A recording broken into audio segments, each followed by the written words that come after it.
संसार महान है तो गुरु होता है। कहते हैं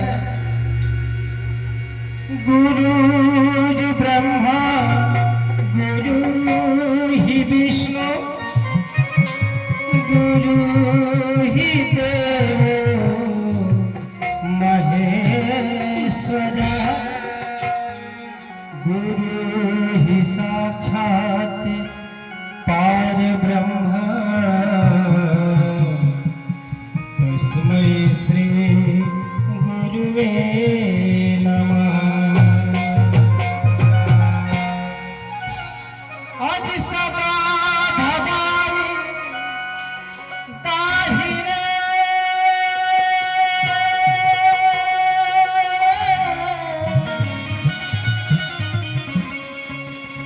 सन्मुख रहत गने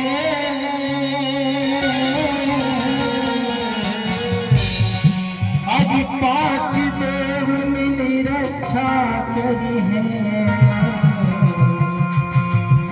ब्रह्मा विष्णु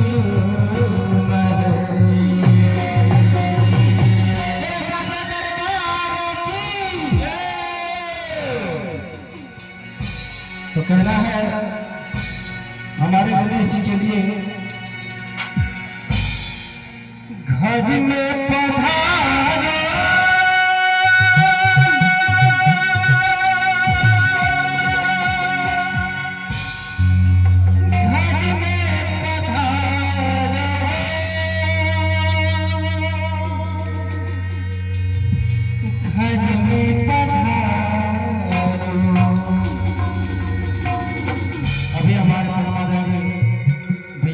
राधेश्याम जी ने गणेश भगवान जी को बुलाया है और आ चुके हैं।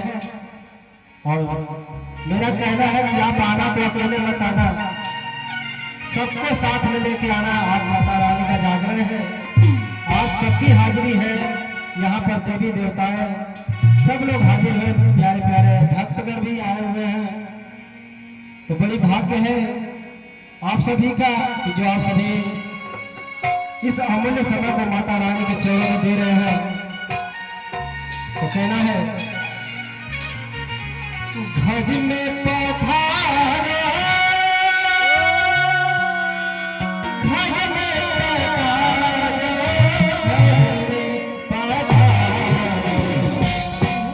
गौरी के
भैया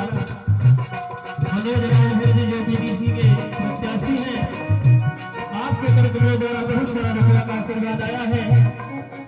और ये 201 रुपये का आशीर्वाद जो नाम के मोहताज नहीं, हमारे बड़े भैया मनोज भैया के आप पिताजी इंद्रदेव राजभर जी जो प्रधान पद के प्रत्याशी हैं, आपके तरफ से मेरा 201 रुपये का आशीर्वाद आया है। माता रानी सभी लोगों को मनोकामना पूरी करें, यही मेरी कामना है। चलिए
कार्य भले पूरे होते हैं, यही मेरी कामना है।